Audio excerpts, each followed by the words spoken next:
Look how miserable it is out today. Terrible. Gloomy as shit, dark, rainy. I don't know if you can see the G-Wagon back there. The Aston is also hiding out over to the left. But it's just miserable out today. And I wanted to make this video. This is going to be a raw one. Literally just me talking from the chest. I'm not mic'd up. I'm not trying to shoot this super professionally. I really want to share with you guys what stopped me from getting rich sooner. What stopped me from actually stepping into the position that I'm in today sooner. Like, how could I have gotten here a year and a half sooner? How could I have expedited this whole journey? Well, I watched a lot of videos on YouTube, guys. When I wanted to start making money online, I looked at so many different business models and I tried literally everything. If you don't know my journey, that's not what today's video is about, but I tried e-com, drop shipping, day trading, everything. And more than that, I tried fucking selling vapes, like idiotic stuff. I tried literally everything you could try to start making a penny online. And long story short, the conclusion that I came to and what I'd come to is that nothing was working. I tried everything. I even had a podcast. If you scroll down on my YouTube channel to 3 years ago, you'll see I was posting podcasts. I would invite girls over. We would have like debates and I would start putting up views. Like I had videos that were getting 20,000 views, 40,000 views, 50,000 views, all this shit. And I still wasn't making any money. I don't know if you guys know how views work on YouTube, but you don't really make any money that way. And I didn't have a viable way to actually generate income. And it wasn't until I learned a harsh lesson, which is that it's better to be paid than it is to be known, that I woke up, smelled the coffee, and started making good money. The reason I had never made the kind of money that I really wanted to make is because I didn't understand the universal principle of abundance and in the fact that you also need to be in a market that wants to buy whatever you're trying to sell. The people that would watch those podcasts that I used to create were not buyers. There were people that just wanted to be entertained. And when you start selling to people and curating what you do for people that don't just want to be entertained, they want to be educated and they want to purchase, that's when you start making the kind of money that you actually deserve, because you move away from the crowd and the sea of people that want to be entertained, which there might be millions of, and you move into the crowd of maybe thousands of people that want to buy your service or your information. That's when I finally started making good money. And I'll give you a breakdown of the journey. I sell high ticket recurring marketing subscriptions to local businesses. If you want to go look at my company, it is called Del Priori Hospitality. We're closing in on $300,000 a month recurring as a marketing agency. And I built this business over the course of the last 18 months.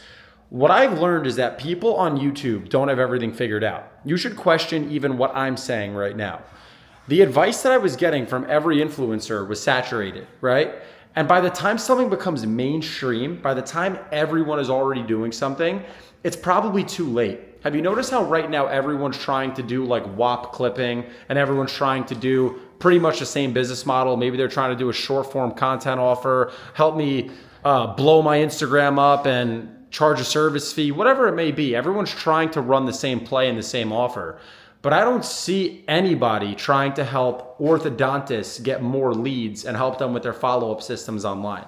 Like, guys, that's a hungry market. There is doctors, there is contractors, there is attorneys that are all looking for more business, and they would love to work with a young, sharp individual that knows how to run Facebook ads, knows how to build websites, knows how to do search engine optimization, and knows how to integrate software that can help them follow up with their leads. And this business model made a lot of sense to me. When I finally sat down with my brother and we were coming up with business plans, we had to think to ourselves, okay, where is their money? Who has the money? Well, business owners have money. Business owners have money. They have resource, right? Yes, they do. Okay. How can we get some of that money, right? We have to pull our Wolf of Wall Street or Jordan Belfort. How can we get some of their money ethically and logically? Well, I assume business owners would pay me some money if I help them make some money, right? Yes. Okay. Well, how can I help make them some money? Maybe if I become a great advertiser and a marketer, I could help market their business online and I could help their business scale. And if I do that, I'll be entitled to a piece of the pie. That finally made sense to me. There was a clear path to monetization. I could call business owners over the phone. I could set up a Zoom meeting with them. I could show them the services that we offer and what those services might do for their business. And then I could have my fee, and my fee would be a portion of the value that we help to drive in. So let's say an orthodontist makes, let's say $5,000 every time they put braces in someone, or they make $7,000 every time they do Invisalign. If I charge $2,000 a month, but I help them book one extra project, that person gets a return on investment. And if I could convince 5 orthodontists to pay me $2,000 a month, I'm making $10,000 a month. That business model finally made sense to me, and the agency model is what finally set me free. And if I understood that starting a local service, high ticket recurring marketing agency was going to be the model that actually broke me out of working at a breakfast restaurant and in an ice cream store, and I would have started that business sooner instead of wasting my time with podcasts, which weren't getting me anywhere. Realistically, who the fuck wanted to listen to my advice anyway? I was a 16, 17-year-old kid with no real life experience trying to give advice. That's a bad idea. I was just doing things generally that weren't going to serve me, you know? And when I finally figured out, okay, I could play this game with an unfair advantage because I'm young. Business owners trust young people with their marketing, not old people. It's a skill with a relatively low barrier to entry. I could learn it over the next couple months, and I could get paid while I'm learning. Like, this all finally made sense to me. And if I would have just taken the time in the very beginning, quite literally a full day just with myself to sit down and really just theorize, is this logical? Is this a logical next step?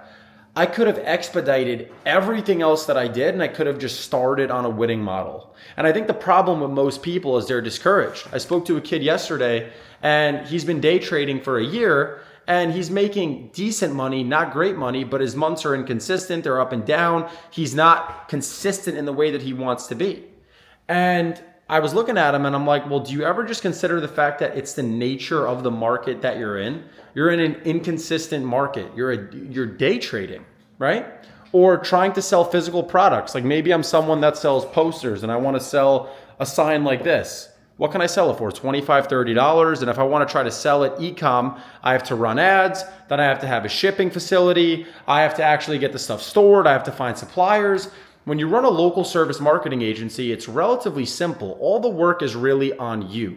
You don't need capital. You just need time and work ethic. You have to be willing to call people, willing to get good at sales on Zoom, and you have to be willing to actually learn basic service delivery, fundamental marketing systems that you could implement for local businesses to help them scale. If I would have done that sooner, I would have made all the fucking money in the world that I've made sooner than I did. I'm 21 years old. I'm standing in a $1.5 million home that I just recently moved into. Outside, my G-Wagon's parked up, my Aston's parked up back there. I built a 6-figure watch collection. I've done so much cool stuff just in the period of time that I started this company. And I think to myself, if I'm at close to $300,000 a month now, where would I have been if I would have started this business sooner? How much further along could I be today if I would have just found the right model?